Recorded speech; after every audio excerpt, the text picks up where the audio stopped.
आज मेरे पास बिल्डिंगें हैं, प्रॉपर्टी है, बैंक बैलेंस है, बंगला है, गाड़ी है। क्या है तुम्हारे पास? मेरे पास मॉमी इश्यूज हैं। हेलो व्हाट्सअप, क्या हाल चाल। और आज हम बात करेंगे मॉमी और डैडी इश्यूज के बारे में। पहली बात तो ये कि मॉमी और डैडी इश्यूज एक इनफॉर्मल टर्म है, ये साइकोलॉजी में ऑफिशियली नहीं पाए जाते। ये काइंड ऑफ स्टेम आउट होते हैं आपके इलेक्ट्रा और इडिपस कॉम्प्लेक्स से और मॉडर्न साइकोलॉजी के अकॉर्डिंगली अटैचमेंट थ्योरी से। तो एक तरह से मॉमी और डैडी इश्यूज आपके पॉप साइकोलॉजी टर्म्स हैं। एंड तक वेट करना, तुमको मिर्च मसाले वाली प्रैक्टिकल एडवाइजेस दूंगा जो मैरिज और रिलेशनशिप से रिलेटेड है, और तुम्हारे माँ बाप को भी कॉल आउट करूंगा। हम मॉमी और डैडी इशू के एक स्पेसिफिक एस्पेक्ट के बारे में बात करेंगे जो कंप्राइज करता है डोमिनेंस, पावर और डिसीजन मेकिंग को। और जब आप इन तीनों चीजों को मिलाते हो तो आपका आविष्कार होता है घर में चलती किसकी है चेकलिस्ट से। तो पेन और पेपर उठा लो, because this will be an amazing ride. तो स्टार्ट करते हैं मॉमी इश्यूज से। तो ये कुछ ट्रेट्स हैं जो मॉमी इश्यूज कॉज करते हैं, यानी अगर आप मॉमी इश्यूज में से इश्यूज हटा दो तो ये ट्रेट्स आपकी मॉमी के हैं, यानी आपकी खुद की माँ के। जैसे मैंने पहले मेंशन करा था, घर में चलती किसकी है चेकलिस्ट, इसको हम लाते हैं और इसमें चीजें ऐड करते हैं। पहला आता है लेडी बॉस।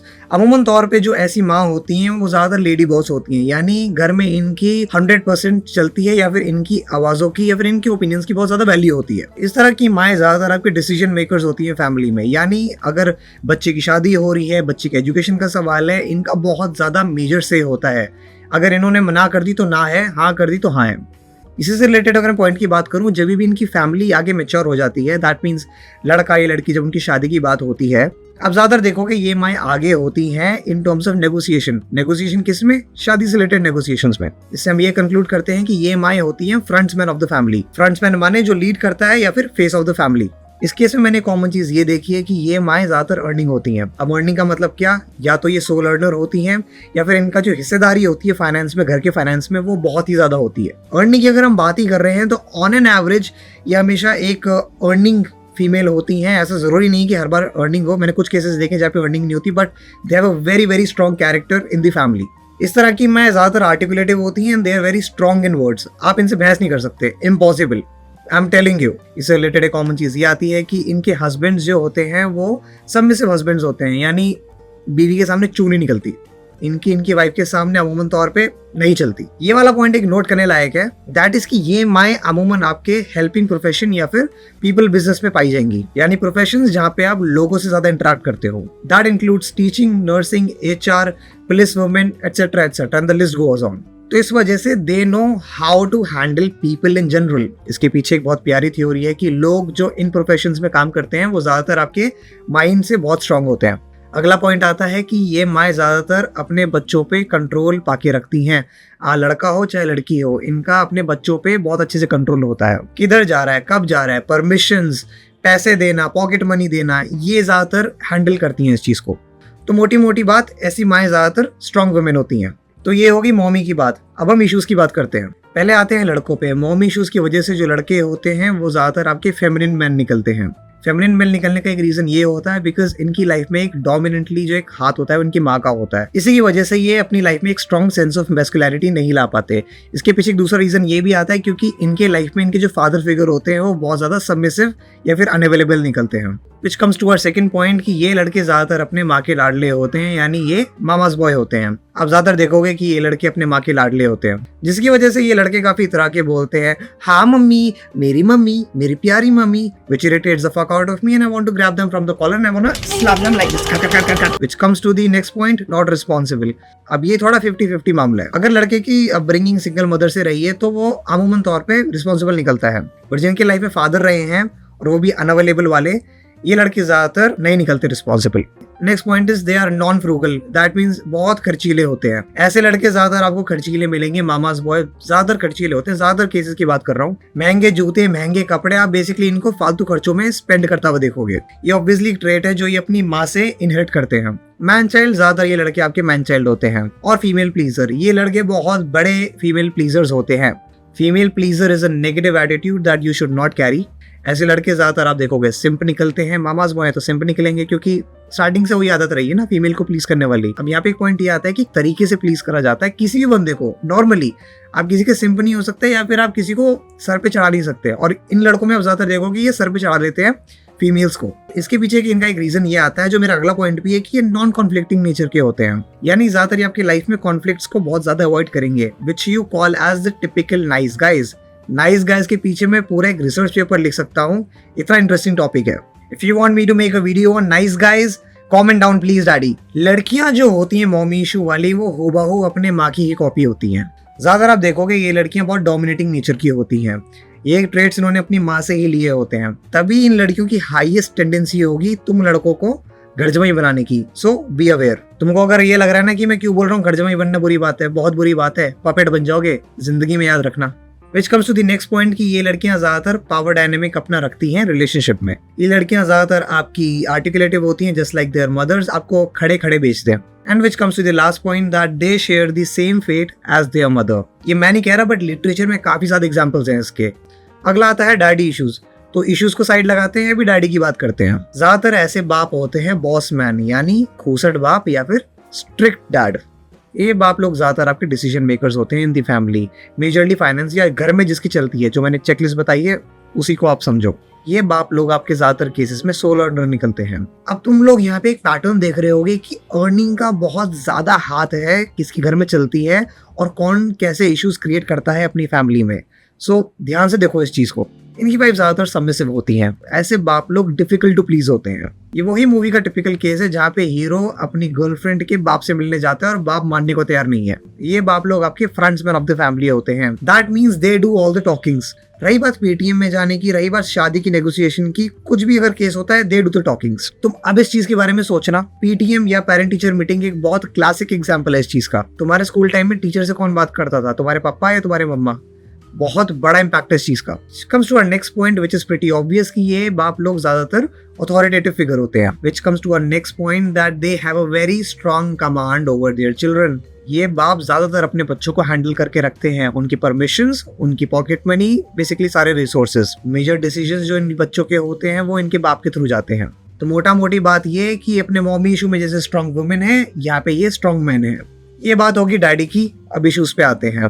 लड़के जिनमें डैडी इश्यूज होते हैं वो ज्यादातर आपके मैस्कुलिन मैन निकलते हैं, क्योंकि वो सेम ट्रेट्स अपने पापा से इनहेरिट करते हैं और इसी वजह से डैडी इश्यूज वाले लड़के ज्यादातर कंट्रोलिंग निकलते हैं। ऐसे लड़कों की ज्यादातर मेल ईगो बहुत हाई होती है, which is very similar to their counterpart लड़कियां जिनको मॉमी इश्यूज हैं। ये लड़के ज्यादातर आपके कॉन्फ्लिक्टिंग या डिस्ट्रक्टिव नेचर के होते हैं। अगला पॉइंट आता है ये लड़के ज्यादातर रिस्पॉन्सिबल निकलते हैं, क्योंकि ये एक चीज है जो ये अपने पापा से इनहेरिट करते हैं in terms of daddy issues. ये लड़के ज्यादातर आपके फ्रूगल होते हैं। फ्रूगल माने बहुत किफायती होते हैं, क्योंकि बाप लोगों का तुमको पता है एक वुडलैंड का जूता 10 साल तक चलता है। इसी से रिलेटेड एक नेगेटिव ट्रेट ये आता है कि इन लड़कों को डिफिकल्टी होती है अपने आप को एक्सप्रेस करने में। एक अगला पॉइंट इस पे ये आता है कि ये लड़के ज्यादातर फीमेल प्लीजर नहीं निकलते। दो चीजें हो सकती हैं, या तो फीमेल प्लीजर नहीं निकलते या इनको बात करनी ही नहीं आती फीमेल से, ऐसा भी होता है बहुतों में। आखिरी पॉइंट इस पे ये आता है कि डैडी इश्यूज वाले लड़के ज्यादातर प्रूव करने पे लगे रहते हैं कि ज्यादातर बाप लोग बहुत स्ट्रिक्ट रहे हैं लाइफ में, तो एक परसूट है इनकी लाइफ में कि कहीं ना कहीं इनको प्रूव करना होता है। लड़कियां जिनको डैडी इश्यूज होते हैं वो ज्यादातर टोन डाउन वर्जन होती हैं मॉम इश्यूज वाली लड़कियों की। जहाँ पे मॉम इश्यूज वाली लड़कियों को ज्यादातर डोमिनेंस करना पसंद है, इनको डोमिनेंस लेना पसंद है और इनके लिए डोमिनेंस ही प्यार होता है। जैसे कि मैंने पिछली वीडियो में भी कवर करा था, ये ज्यादातर आपके गांव देहातों में देखा जाता है सीन कि वहाँ पे पेट्रियार्कल सोसाइटी होती है, तो वहाँ पे जो लड़की होती है उसके जो बाप होते हैं, भाई होते हैं, वो बहुत स्ट्रिक्ट रहे हैं स्टार्टिंग से। तो जब भी वो इंक्लाइन रहती है किसी भी लड़के पे, वो हमेशा डोमिनेंट फिगर रहता है। Which comes to our next point कि इन लड़कियों को ज्यादातर हाईली मैस्कुलिन गाइज पसंद है, because obviously daddy issues. Which comes to our next point कि ये लड़कियां ज्यादातर नीडी या फिर डिमांडिंग होती हैं। अब ये बिल्कुल ऑपोजिट है लड़कियों के मॉमी इश्यूज से, जहाँ पे लड़कियां वहाँ पे घर जमाई बनाने को लगी रहती है।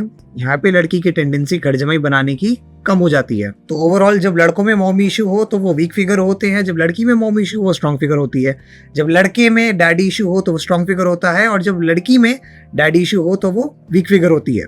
Which comes to my question, मैं तुमसे एक सवाल पूछता हूँ, तुमको क्या लगता है किसी की लाइफ में कितना मॉमी इशू और डैडी इशू होना चाहिए आइडियली? अब ये मत बोलना 50% daddy issue 50% mommy issue, impossible. यहाँ पे मैं तुमको एक मीटर दे रहा हूँ, तुमको मैं 3 सेकंड दे रहा हूँ, तुमको ये बताना है कि ये आइडियली मीटर कहाँ पे बैठना चाहिए।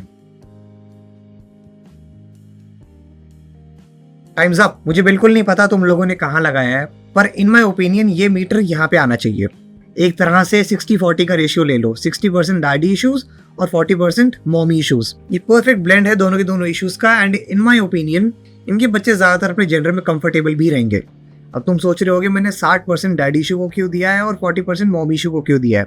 मैं किसी भी दिन डैडी इश्यूज को ज्यादा प्रायोरिटी दूंगा रादर देन मॉमी इश्यूज को। एक बंदे को आइडियली डैडी इशू ज्यादा होने चाहिए। इसके पीछे ये रीजन है कि डैडी इशू एक ड्यूटी रूटेड है और मॉमी इशू एक कैरेक्टर रूटेड है। कैरेक्टर वाला नहीं, कैरेक्टर मतलब पर्सनैलिटी, क्योंकि स्टार्टिंग से ही एक सोसाइटल नॉर्म बनता आया है कि लड़के को फैमिली बसानी है, इसलिए डैडी इशू वहाँ पे बहुत हेल्प करेगा, मॉमी इशू नहीं करेगा। मॉमी इशू आपकी ज्यादातर वीक मैन क्रिएट करता है। एज आई मेंशन, इसके पीछे मैं पूरी वीडियो बनाऊंगा, नाइस गाइज वाली, बहुत अलग टॉपिक है।